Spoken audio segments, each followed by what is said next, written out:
मेरे प्यारे हरियाणा से जुड़े हुए मेरे क्रांतिकारी भाइयों बहनों,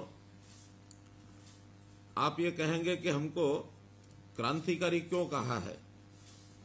मैं आपसे एक बात साझा करना चाहता हूं कि जब भी कोई विशेष परिणाम लाने के लिए विशेष काम किसी विशेष उद्देश्य से और विशेष तकनीक से किया जाए, उसी को क्रांति कहते हैं। अपने देश में, दुनिया में बहुत क्रांतियां हुई हैं, जैसा ना कि आप भागीदार बने हैं। हम जानते हैं कि पानी कम भी और ज्यादा भी दोनों हानिकारक हैं। ज्यादा पानी आ जाए तो बाढ़ आती है और हमारी फसलें बाढ़ में नुकसान हो सकता है। ऐसे ही पानी अगर कम हो तो सूखा पड़ जाता है, हमारी बोई फसलें भी एक प्रकार से उत्पादन उसका खत्म हो जाता है, फसलें सूख जाती हैं। तो दोनों का ही एक प्रकार से हानिकारक है। हम जानते हैं कि पानी जो है उसके बहुत स्रोत हैं। हमें नहरों से पानी मिलता है, वर्षा से पानी मिलता है, और साथ ही हम पृथ्वी के गर्भ से भी पानी निकालते हैं। अपने कुएं, अपने ट्यूबवेल ये लगा करके पानी निकालते हैं। हमारा एक समय था, परंपरागत तरीके से हम अपने तालाबों से सिंचाई करते थे वर्षों पहले, और तालाब भी अपने आप नहीं बने थे।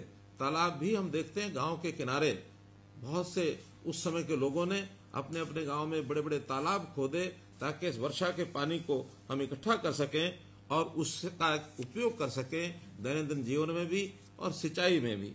अब इस प्रकार का एक समय अब आया है, हमको इन सब चीजों पर ध्यान करना होगा कि समय के हिसाब से चीजें अब बदल गई हैं, क्योंकि अब पानी का उपयोग ये ज्यादा चिंता का विषय है। वो जमीन के अंदर का पानी, जमीन के अंदर के पानी को पूरा करने के लिए पहले हमारे तालाब थे, वो भी उपयोगी होते थे। जमीन में पानी को रिचार्ज करके नीचे सतह पर पहुंचाते थे। जमीन पोरस भी होती थी। जमीन के अंदर जैसे केचुए उस समय खेती में काम करते थे, वो जमीन को उसको जो पोरस कर देते थे और उसमें पानी जो है नीचे जमीन में चला जाता था। लेकिन अब हम देखते हैं जैसे केमिकल का जो खाद हमने उपयोग करना शुरू किया है, तब से मिट्टी की परतें, ऊपर की परतें, और वो सख्त होती जा रही हैं और वो ठोस हो गई हैं। सख्त होने से जमीन में वर्षा का पानी भी जो है वो रिसता नहीं है, तो उस रिसाव के ना होने के कारण से नीचे पानी नहीं जा रहा है।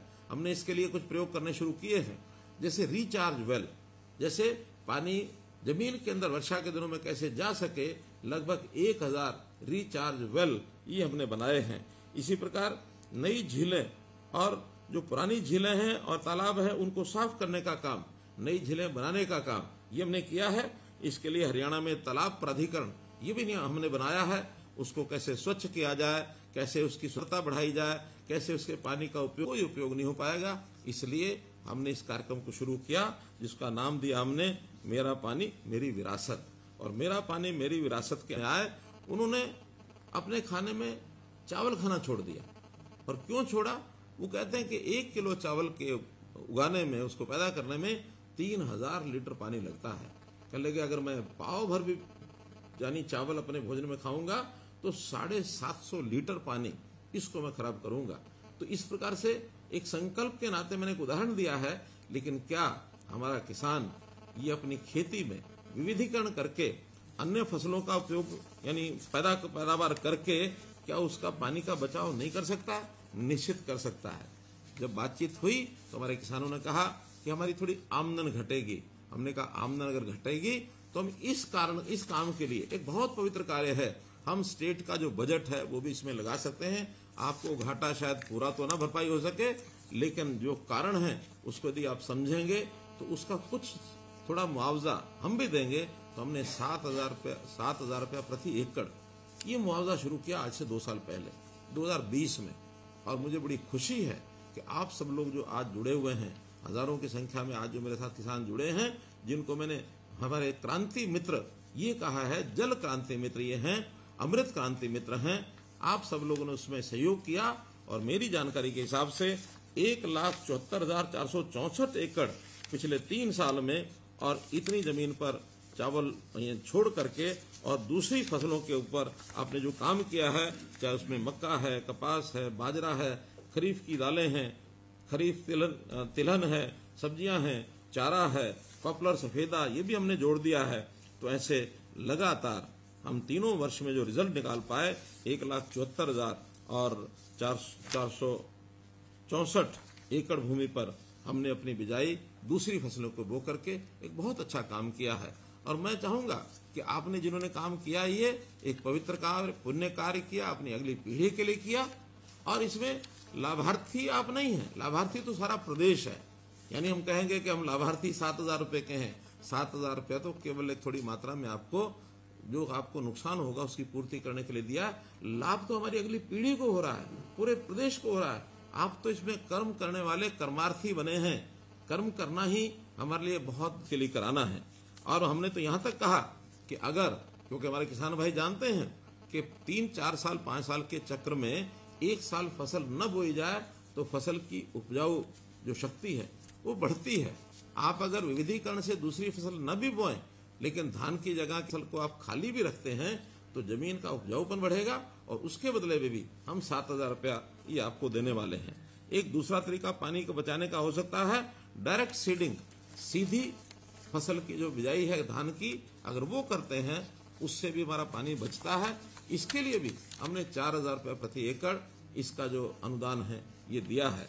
तो उस पर भी बहुत से जो हमारे बंधु हैं वो आ गए हैं। और अब हम चाहते हैं कि हर गांव का पानी ये बचना चाहिए। सरकार के बहुत से ऐसे कार्यक्रम शुरू किए हैं जिससे जो बरसात के दिनों का पानी है वो हम तालाबों में उसको भेज सकें, और जो हमारे तालाब जो नए हम बनाएंगे, झीलें बनाएंगे, उसके अंदर रख सकें, पानी का रिचार्जिंग कर सकें। हमने मसानी डैम में ये प्रयोग किया है कि वहां पानी लगातार बरसात का जाता है और फुटों फुट पानी वहां खड़ा रहता है। तो उसका परिणाम ये निकला है कि वहां रेवाड़ी जिले के आसपास लगभग 10 फुट पानी इसका जो लेवल है ये ऊंचा आया है। तो ऐसा काम हम अपने खेतों में रिचार्जिंग वेल लगा करके कर सकते हैं, या वहां पर हम माइक्रो इरिगेशन के लिए अपने कुछ जिसको कहना चाहिए पानी संग्रह करने के लिए छोटे रिजर्वायर बनवा सकते हैं। उसके लिए सरकार सब्सिडी देती है।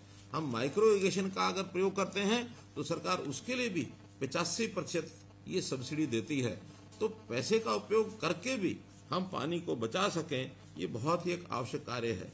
गांव-गांव में हमारे जल प्राधिकरण, जो हमारा जल संसाधन प्राधिकरण है हरियाणा का, उन्होंने तो योजना बनाई है कि पहले ब्लॉक के हिसाब से हम डार्क जोन का मूल्यांकन करते थे, सेंट्रल वाटर कमीशन ये करके देता था। अब तो हम स्वयं हर गांव का ये मूल्यांकन करेंगे कि उस गांव का पानी 1 साल पहले कितना था और अब 1 साल के बाद ऊपर आया तो कितना आया। हर गांव